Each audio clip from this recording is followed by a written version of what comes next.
Make yourself presentable.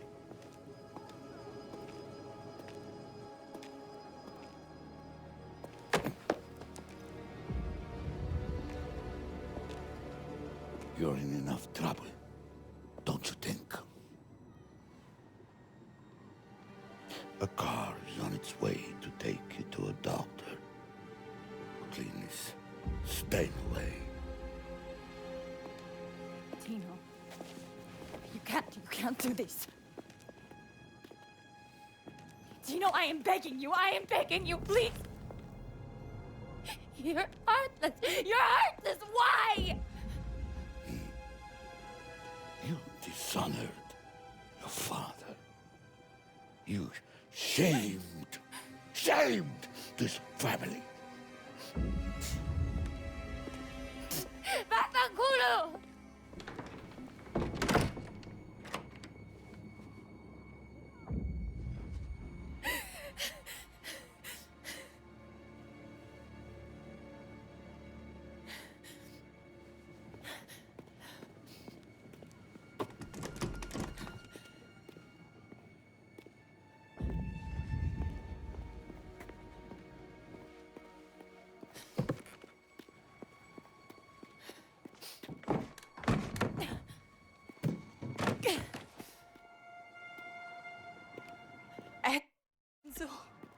No! The day of departure of lives marked by an ominous blob of smoke rising from the volcano. Enzo and Isabella meet aboard the train to Palermo, where the ship awaits. At the station, men will ambush the pair. Tino, having forced Father Ciccone to divulge Isabella's confessions, uncovered their plan. Isabella is dragged back to the vineyard, where Cesare escorts Enzo to the mine to face the Don's judgment. Furious at Enzo's betrayal, Don Tedeschi savagely beats him and vows to end Isabella's pregnancy. Testing Cesare's loyalty, the Don orders his nephew to execute Enzo. As Cesare struggles with his emotions, the volcano erupts, allowing Enzo to flee. With the eruption dominating the horizon, Enzo fights his former allies in a desperate bid to save Isabella and the child. In a climactic confrontation, he defeats Don Tedeschi. However,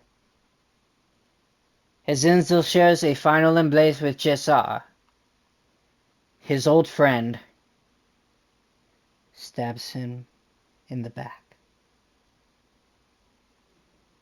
Enzo dies. At the vineyard, Isabella has been locked in the bedroom. Recalling Enzo's pledge to fight for the family, she seizes on the chaos of the eruption as a chance to escape. Woo! What a twist. What a twist. Who would have expected that? Who? Is that even a bigger twist than, well, spoiler alert for Days... I'm not going to say, actually, for Days Gone. But, that, you know, part 37 my playthrough, walkthrough, series, Let's Play series. Oh God. I have to get out of here. Or then fucking break the window.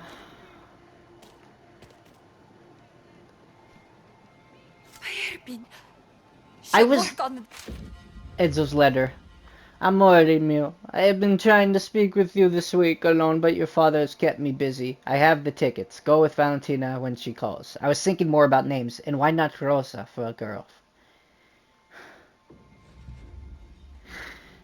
After your mother. We'll be together soon. I love you. Door. Okay, I would love to read this all. No use taking this now. Ah, take it. I can't leave you here with him. Oh my god, guys. Nearly got it. So is Isabella going to fight? Because she looks like one of the Ashleys. Resident Evil 4. Tino. We still gotta take care of Tino. Please.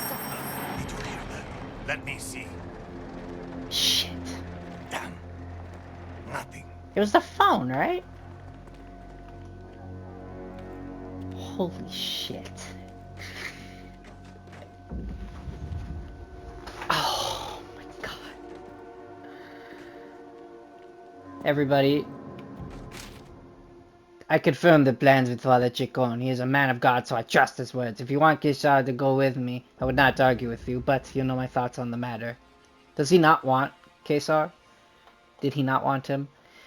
Fid and Carlo will take the truck. The first train to Panama arrives at 12:45. We'll be there before, keeping watch from a safe distance. That Caruso will get what he deserves. Dino. Son of a bitch! Chairman Santa Rosa. I received your letter I can't do his voice. I received his letter this morning, and of course, I would be happy.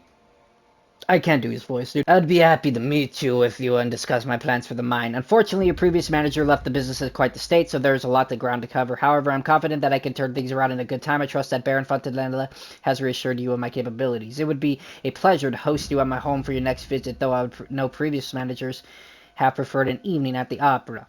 I personally would find it a distracting place to discuss business. But I'll make that decision. Wait, what? Okay.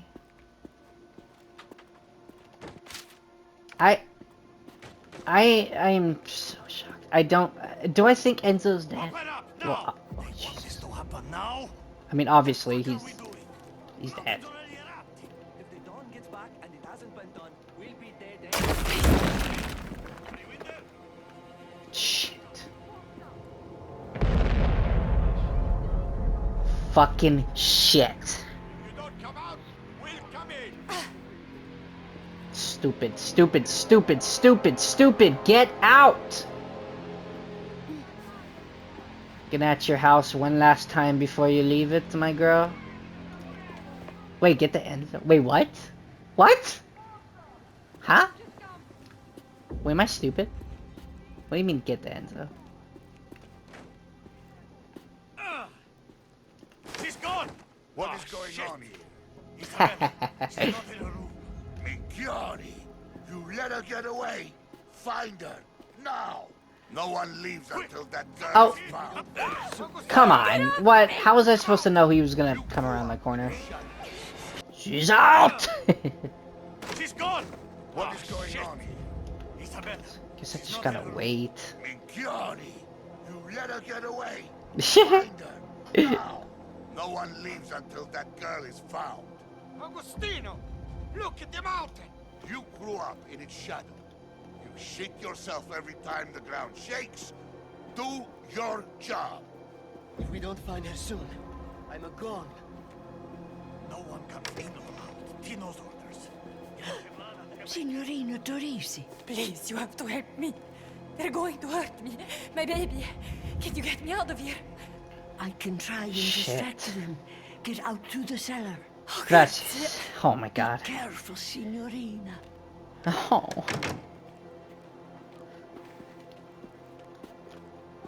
Jesus Christ. Dude, who would have... I would not expect him to switch.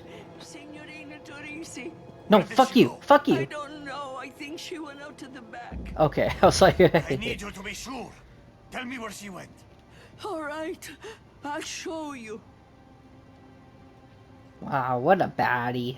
Yes, ma'am. Cellar's clear. Minchia. Anyone seen her yet? No. Tino's lost his mind. We'll be buried in ash before... Shit. Shit, shit, shit, shit, shit, shit. Close it! Signora, come out of there! What, she know? Wait, what? Did they see me? She's in the cellar! Vai! Fuck, fucking run, fucking run, fucking run. Please don't make her a helpless girl. I don't like that trope, I'm sorry. Oh, Princess Peach, save me, Enzo, save me. My only daughter! Dead in the flames! Okay, sorry, I'm big into Theta right now. I have After reading that paragraph, I think I'm the greatest thief today in the world. Oh God. Oh shit. Use your Gaspar, damn Help me hairpin. out of here. Gaspar? Oh hey. Please help me, Gaspar. I don't have the key! I'm sorry! Use your damn teeth or something. I'm sorry! I have to go! No! Mincha! Well, go find the fucking key then, homie. Come on!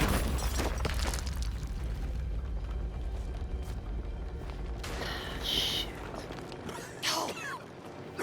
Where are you, Signorina? Achille. Come with us! That name Achille is awesome. Are you down here? Come on! You'll die down here. Need to find her.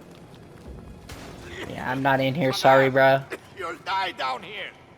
Come on! You'll die down here. Grazie.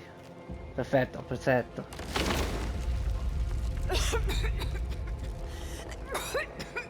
Run! Grazie a Dio. Oh, fucking. Grazie. You've been told. No! You know what they'll do. I have orders. Stop that. Fuck your orders, man! Enough. Leave me alone. Yeah, Isabella! Give it here. Ah! No helpless women today, baby! I love, yes!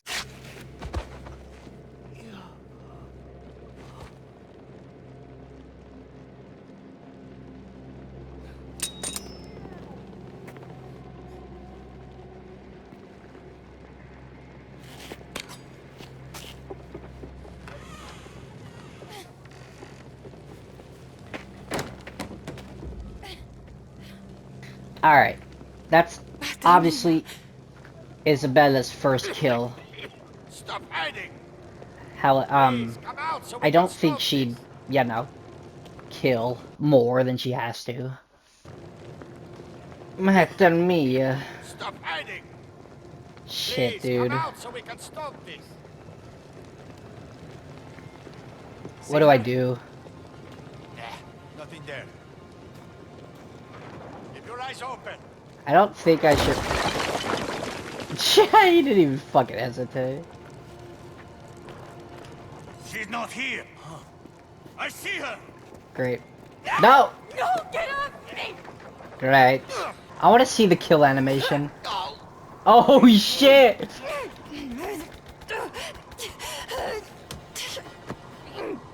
Nah. Okay.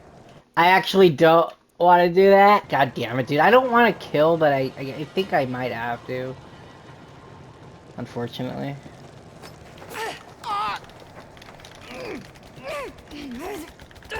I have to. I have to. Please forgive me. She's What? not here. What? You're lying.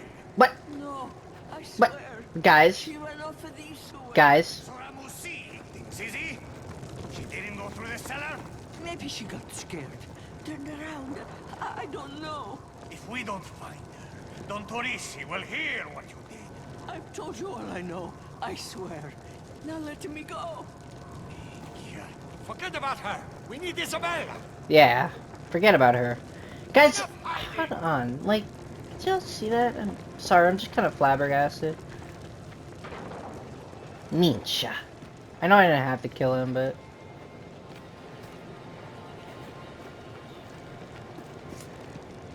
Shit. Signorina Torisi. Get out through the garden.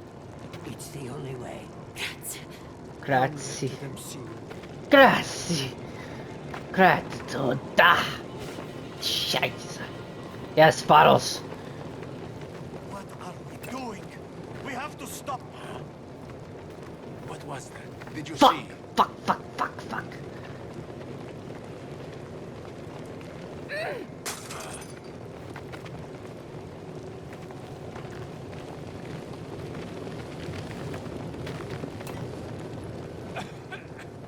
Where is she?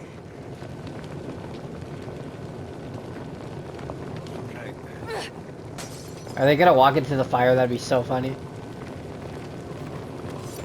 I can't. I can't. I know it's not in her character, really. Please forgive me, Lord. Oh, jeez.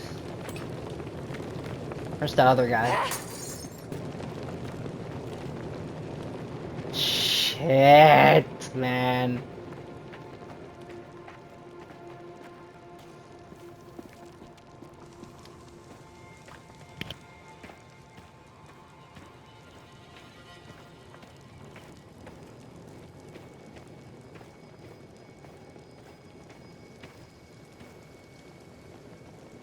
There you are. No! No! No! I will teach you to do as you're told. Cesare minchia! Let me go! You'll burn in hell, you and my father! Hey, I'll keep this up, and you'll be there to welcome us. Bastard! Enough!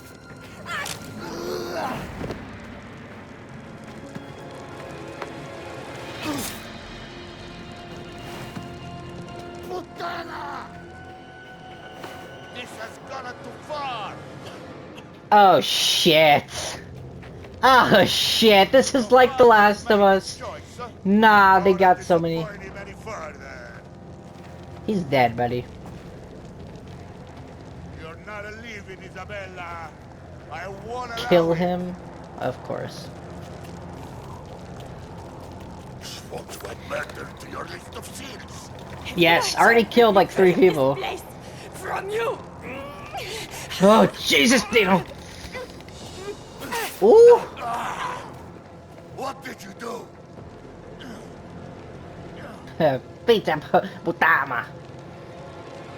What? Oh, okay.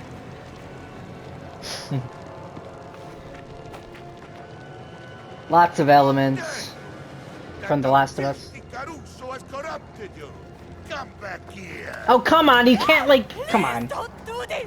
You wait until your father sees what you have done. Huh? Yeah, except he's dead.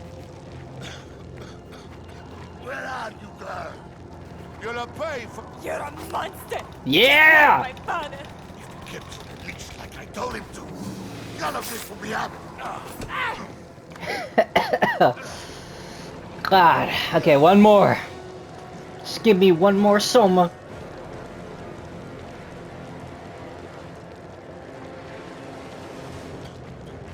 I'll find you. Yeah! Get a bitch.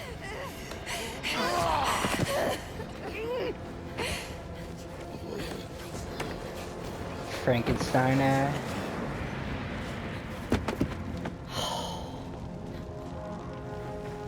Alright, Isabella, that's 4 murders.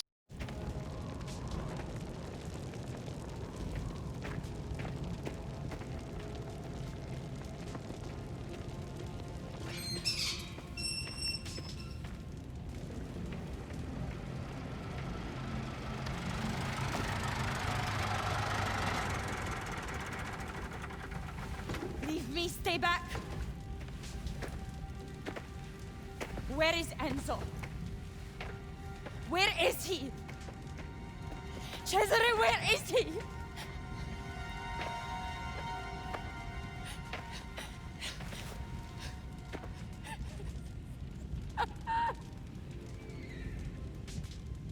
There's nothing for you here now. You need to go.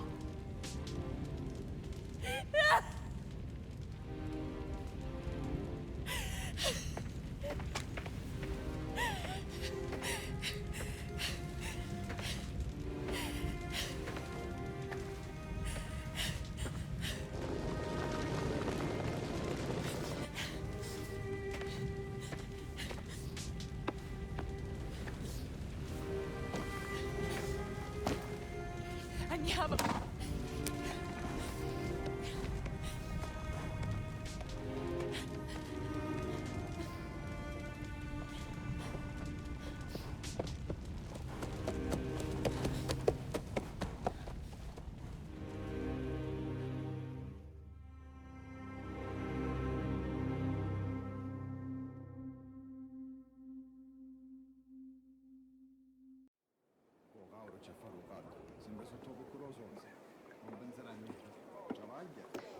Permesso.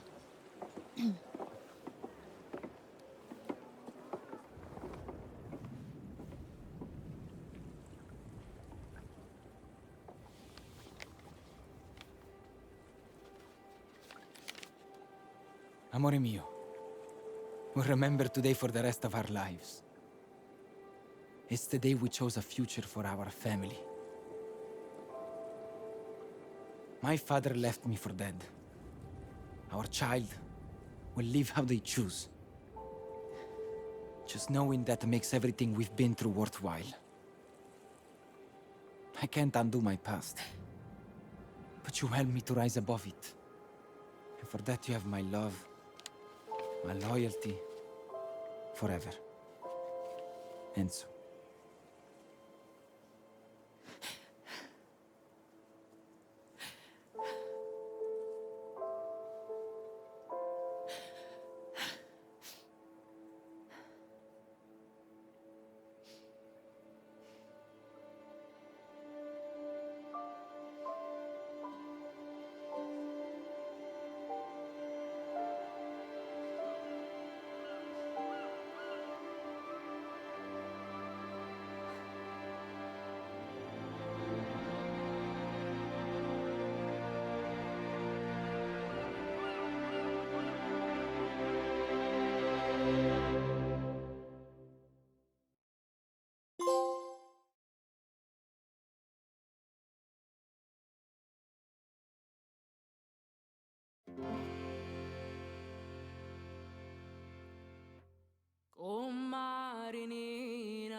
Comari Vicenza, minti di violenza, canasci un Shout out Ricardo Frascari, Johnny Santiago, Karina Canti, Christian Antidormi, Alberto Freza, everybody there. Oh my god, I wish I could read everything. Okay. Well, time for the review now, everybody. But first, hold on. Encyclopedia. So this review is going to be, like, ongoing for... well, when you see this, it's just going to be a full video, obviously. But for me, it's just going to be ongoing for at least a couple weeks. So I'll have all my thoughts in hopefully coherent sentences. Just wow. I actually want to check out the free roam mode, but I guess that could be on my own time. So, total of 14 chapters. Yes, sir. Oh, explore, okay. Take some time to look around, complete your collections, and spend some denari. You know what? Well, I'm gonna actually take a look.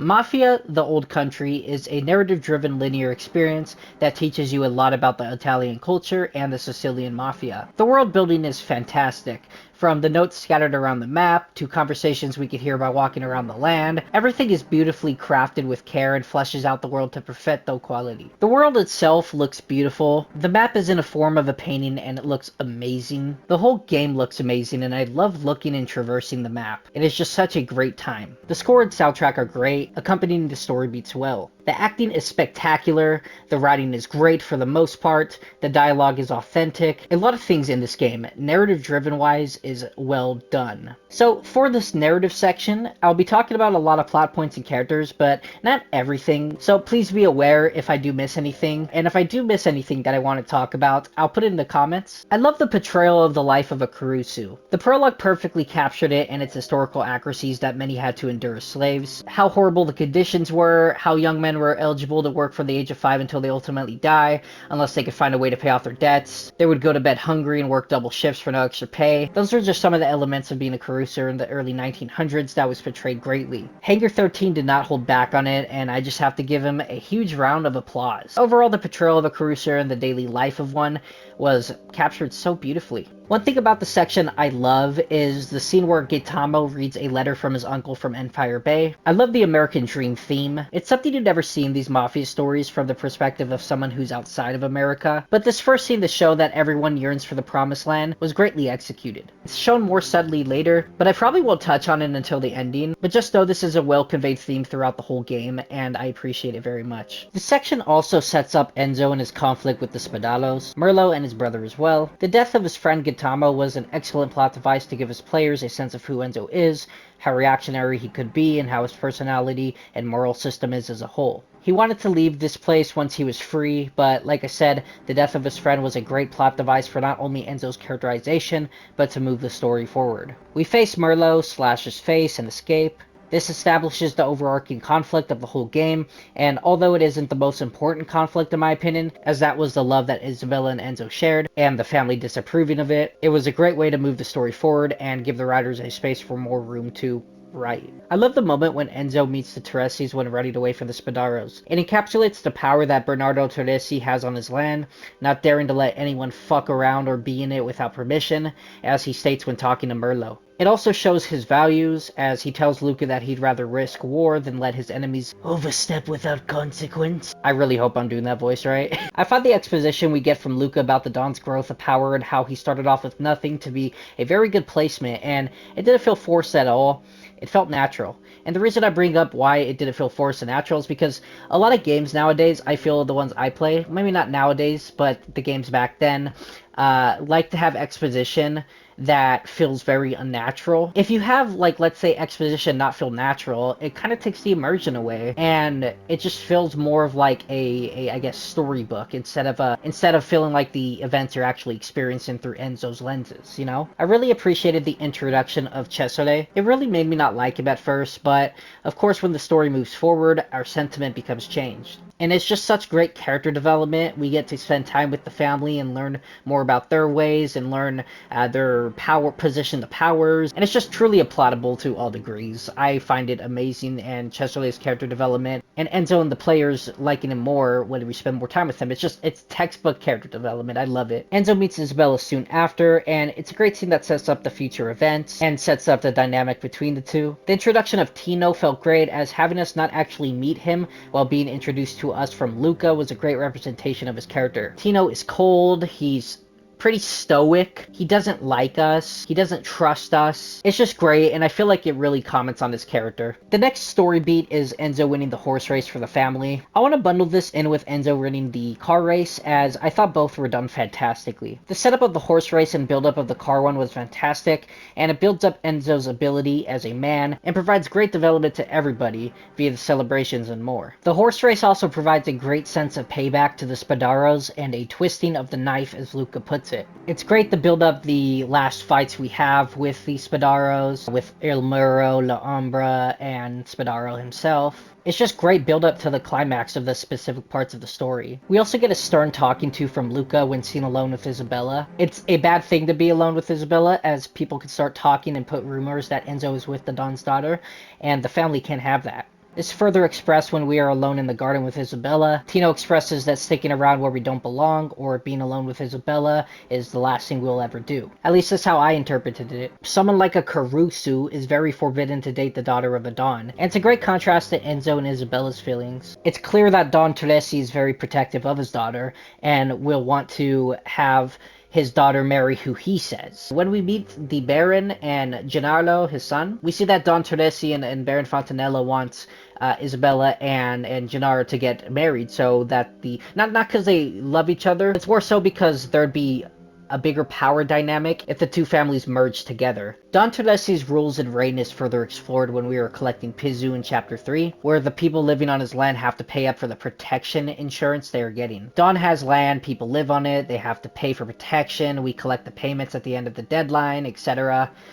It's a fun system to learn, as you never know who's going to pay willingly or not. I like how the player, us, is actively learning the Mafia life with Enzo. The one instance where Luca was teaching us the ropes of someone who might be prideful and act tough in front of his son, but at the end of the day he always pays. So we have to entertain his little shtick and threaten him after. Was so well done. It was well done because it comments on Luca's character, how calm and collected he is, how he always lets his rationality in before his emotions, at least most of the time. And at the end, when you defeat the leader of the strike, Manuel, in the knife fight, Enzo sympathizes with him, saying that they had a point. They are owed their pay. This is great character work for Enzo, as he is a mafioso now, but he still has feelings from his time as a Caruso. He sympathizes with them because he's been in that experience before. It's pretty subtle with the dialogue being acted as normal conversation with the guys, but again, it is just great. It is about the Don now, and you work for him, and are pretty much committed to him. And it's even further encapsulated when talking to Farmer Ficella, or Ficera, I think that's how you say it, where thieves have been stealing his item, I think it was a water pump, and he has to pay protection. So what we do is we get the item back, and this is where we see a flaw in the system, or an unfair element. When we get the item back for the farmer, Luca asks for 100 more lire, and it shows the themes of greed and corruption in the story. I don't really care to talk about the bandit subplot, but after Enzo kills Messina, Don Teresi gains trust in us way more, and it builds up the oath scene so greatly. Meeting Baron Fontanella, the man who owns the Teresi land, was great to establish his power over the Teresis and builds up the later events of the game. I love Chapter 5 where Teresi tells us about Ludovici planning to kidnap of the Baron's son. Initially, Teresi doesn't care as it's not his concern, but when the kidnap involved his daughter, it became his business. This shows his character, his protection of his daughter, and his need to send a message. We see this all throughout the game. The clear values and characterization we see in Don Teresi and his family are perfectly executed. Loyalty, family is everything, obedience. Teresi takes care of his family and his affairs. He trusts Enzo to do his business too. And when we killed Ludovici to, again, send a message, it was one of the most impactful parts of the game. Side note, the scene where the two men found his body was an amazing one. The build-up was great, the acting too, the suspense, and the death scenery. I want to talk about probably my favorite scene of the game, the Oath. The whole build-up was great, even if you knew what was about to happen like I did. Even though it had that sense of uncertainty, as Enzo questions and is kind of scared about what's to come. Did they find out about him and Isabella? Well, not yet. Enzo enters the room, everyone is there.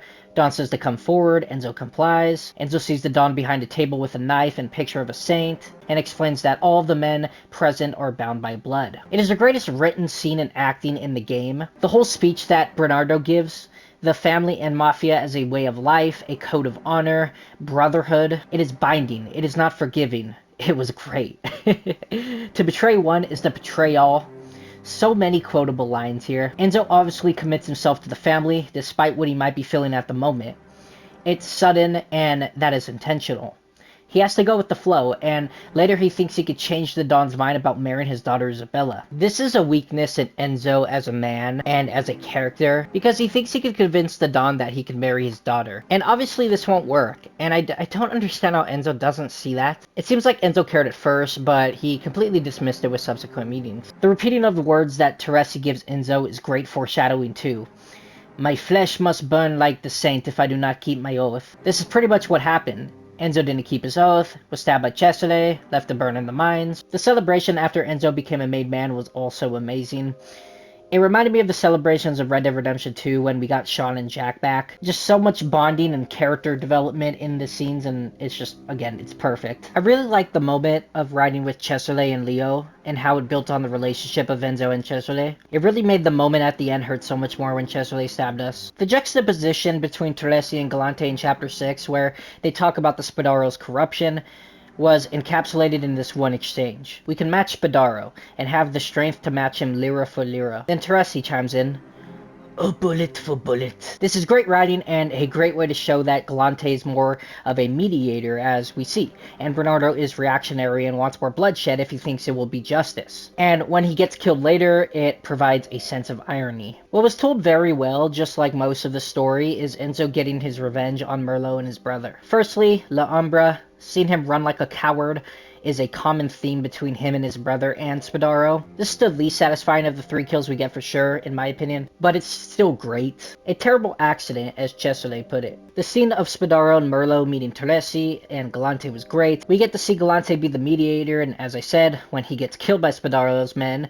it feels ironic. Speaking of Spadaro, he's such a bag of dicks. I do not like him, and the writers and actor made him so unlikable, and I love it. This is such a great scene, and it adds to the tension tension between the three families and the eventual war that happens. When Enzo has to find Lorenzetti, Merlo comes out and shoots at us, and I love this scene. Caruso! Them smoking us out was great, forcing us to run. Then after we escape the factory, we see one last scene of the chapter with Tino talking to Terlesi about how vendettas must end. Spadaro needs to be dealt with. Again, everything here is just so great. It further builds the characterizations of both, especially Terlesi. When the time actually comes to kill Merlo, well, Luca actually kills Merlo, but it still was a satisfying end. Merlo's actions of shooting people with a sniper rifle while people are having a celebration of the new baby shows his character. A coward. And as I said, there's a common theme in the Spadaro family. Running away.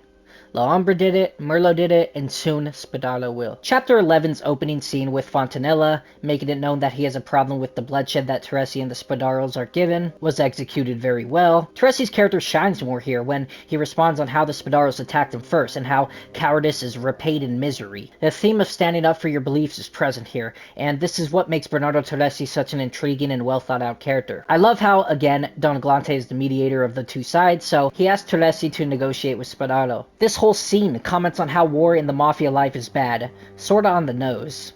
Settle a peace, and there will be ways to win.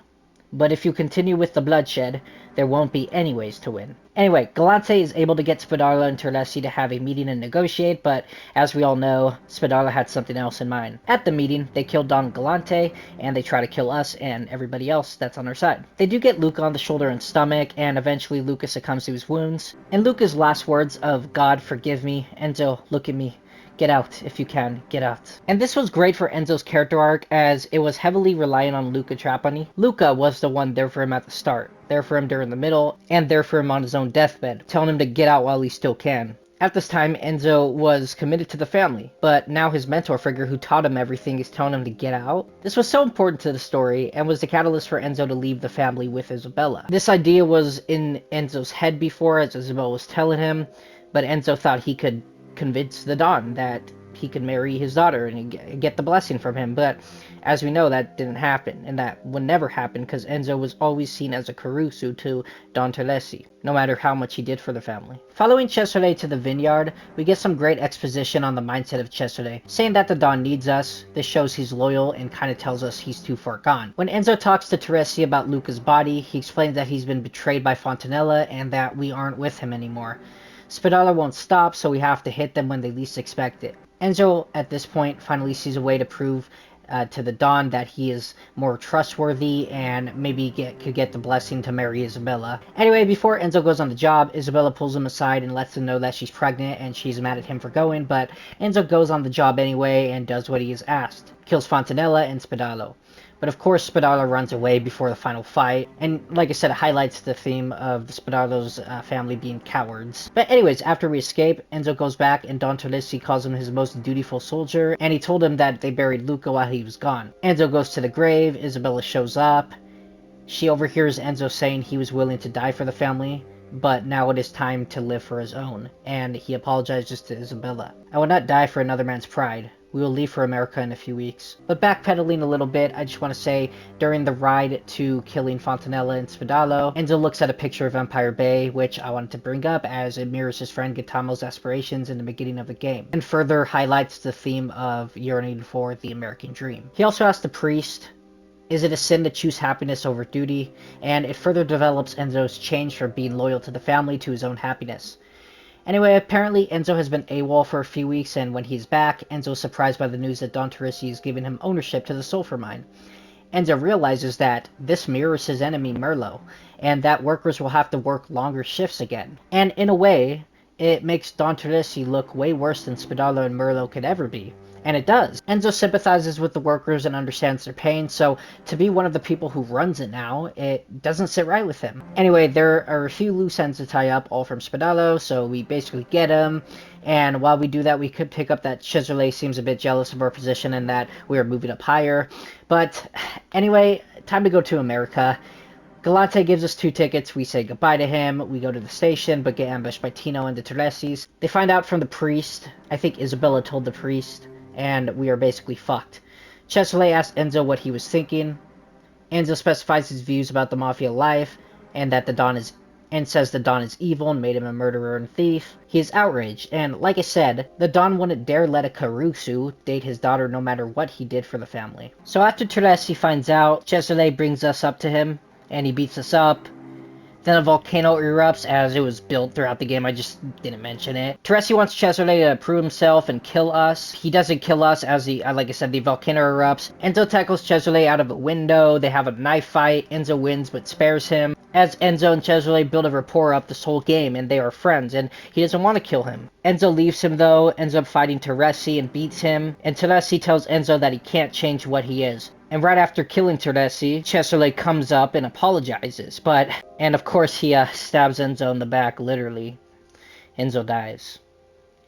We see Isabella is back in her room and she escapes, kills some men for the first time, kills Tino, and escapes to America. Well, before she's able to get on the boat, she runs into Cesare, and he reveals that Enzo's dead, but he didn't reveal that he killed him. Cesare is clearly conflicted and doesn't know if he did the right thing or not, because he's loyal to his family, but like I said, he's conflicted, and that makes him such an interesting character to me. So anyways, the game ends with Isabella going to Empire Bay on the boat. And oh my god, what an amazing narrative. So again, I want to say that I wasn't going to go over everything, and I'm not, as, you know, you saw, I didn't go over everything, but I do apologize if I missed a few things anyways that you wanted me to talk about, because there is still a lot of things to talk about. Like, I didn't go into depth about the bandits, for example. There's one last thing I'm going to talk about, though, which is the returning characters, and how I didn't notice some of them, but I just want to say thank you guys for listening to this, and hope you enjoyed that. We're going to get into the end of this narrative section, and then go into the gameplay, and then yeah, finally end the video. So anyways, I want to bring up the returning characters, the first being Leo Galante. I think it was great, and the build up to seeing the Galantes was well done. I can't remember the specific instance or dialogue exchange, but I remember NPCs talking about the Galantes running the land, and Lucas said they run the port. This is great world building, and it tells you everything you need to know about the port. They have good money, rarely have to get their hands dirty. The whole level was great. I also love Giuseppe's return. Although he wasn't a major character in the series, it was a great and realistic nod to us fans that felt natural, at least to me. Unfortunately, that is all the returning characters I noticed, so here are the ones I didn't. And I have to beat myself up over this one, because how the fuck did I miss it? So the reason why I didn't notice this specific person was because I forgot his last name was Trapani, or Trapani. Yes, Lucas' kid, Sam Trapani, is Sam from Mafia 1. And I don't know how I fucking glanced over that, because I remember saying I didn't know he had a kid, and said, oh, his name is Samuel, oh cool. But obviously I just didn't notice, and I felt like a fucking dumbass. But wow, what great connection, because you know how Sam got shot in the stomach, not when he died, but in, it was one of the levels of Mafia where Sam was shot in the stomach, and so was Luca, but Luca succumbed to the wound instead of Sam. And it's so great to connect those two games. These are some of my two favorite games of all time, and my two favorite in the series. So to have Luca being the mentor to Enzo, and at the end saying that you need to get out while you can, just to have his son be one of the best men of Salieri's crime family in Empire Bay, or Lost Heaven, excuse me, was perfect. Apparently you see Don Salieri's face in an arrest document. So his offense was detained on the Palermo road in the possession of untaxed American whiskey concealed in grain sacks. Claims to have purchased the contraband in good faith from an unnamed fellow on the side of the road. Released after a visit from his lawyer, one Signor Coletti, who arrived unexpectedly and accused the chief of depriving Salieri of his right to counsel. Salieri is regularly seen visiting with known smugglers in Porto Maloro, and is suspected of criminal conspiracy. And I just want to say how cool that is, and I can't believe I fucking missed it. Now, the final returning character to my knowledge is Frank Vinci, one of the Dons from Mafia 2. His name is Franco, and he was with Leo Galante. He was the bartender near the end of the game with glasses, and he's the one who gave us the tickets to go to Empire Bay. Anyway, so done with the narrative finally. On with the gameplay. I'm going to be quick about this, to be honest, because it's going to be a longer video than I expected. Gameplay overall was a fun time. I love the tutorials and when learning everything. The game gives you chances to practice your skills, whether it be driving, stealth, combat, knife fighting, etc. Specifically, I really enjoyed the knife fight training with Luca, and then how we get to practice when fighting La Umbra and the future encounters. The stealth mechanics were great. The ability to hide bodies was a great touch. I remember in the opening combat section in Chapter 1, you had to stealthily take down people. I asked myself, can you hide bodies? And we couldn't in that section, but when we were getting the wine for the galantes, we were finally able to. I was excited, and when hiding bodies, I felt a sense of joy and realism.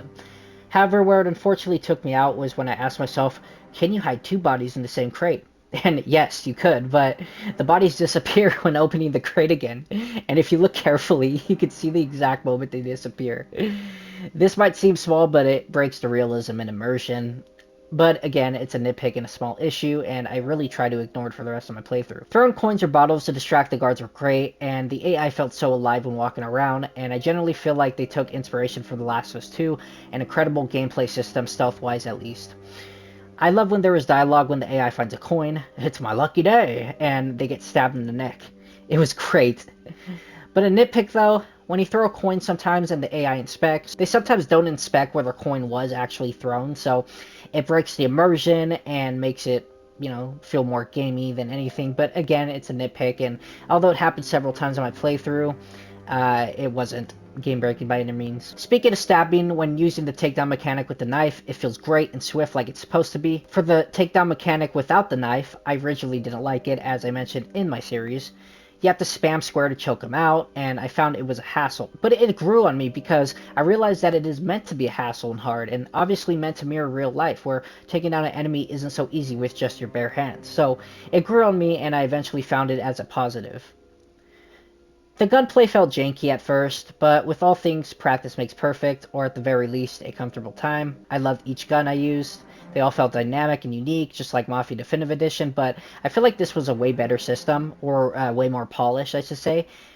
Not much else to say, really. It was good. And I hear some criticisms by people saying this is, like, behind everybody else that's in the industry, and I'm like, I guess I'm not an expert on gameplay or anything. I more care about the story, but it was serviceable, and I didn't think it was bad by any means. It doesn't feel like it's behind, you know? It feels like it's just kind of just basic, and not everything needs to be amazing, and it wasn't, which is okay. It was serviceable. I didn't even use photography in this game except like 2 or maybe 3 times. I think it's my bad, but I really wish it was encouraged more. The driving and horse riding were pretty good. The cars felt a bit heavy, but overall it was, you know, a good time. Performance was steady for the most part, but wow, the frame rate dropped heavily whether I was on performance or quality mode. It dropped a lot during transitions into cutscenes, and it really hurt the experience at times, particularly in Chapter 3 and a couple other ones, but overall, it was, you know, a great time. I want to say that the narrative of Mafia: The Old Country was the strongest part of the game. It had so many good things that the positives outweighed the negatives for me. The gameplay was overall solid and serviceable, and really fun at times even. The performance was the weakest part, as I stated, along with some minor nitpicks and gripes here and there. So, with all that out of the way, what do I rate Mafia: The Old Country? Well, initially I rate this game an 8.5 out of 10. And if you're curious about my rating scale, everything will be in the description. And just a bit refresher, I rated Mafia Definitive Edition a 9 out of 10. I rated Mafia 2 a 7 out of 10, and I rated Mafia 3 6 out of 10. So this is clearly, for me, the second best game in the series, and I just thought, again, it was overall so well done, and it being linear and not focused on open world was the catalyst, I guess, to making this game so good. Hangar 13 really knows how to make narratives and impactful characters and amazing themes that connect with the story overall. It's just perfect, and I love Hangar 13 so much. So I think there's a free ride mode coming out, or when you see this, it's probably already out. So I'm gonna try to do that and get some collectibles, but maybe I won't, to be honest. But if I don't, then I'll see y'all for the next video that you see. But if I do it, then I will see y'all for the next video. I love y'all so much, and have a great rest of your night.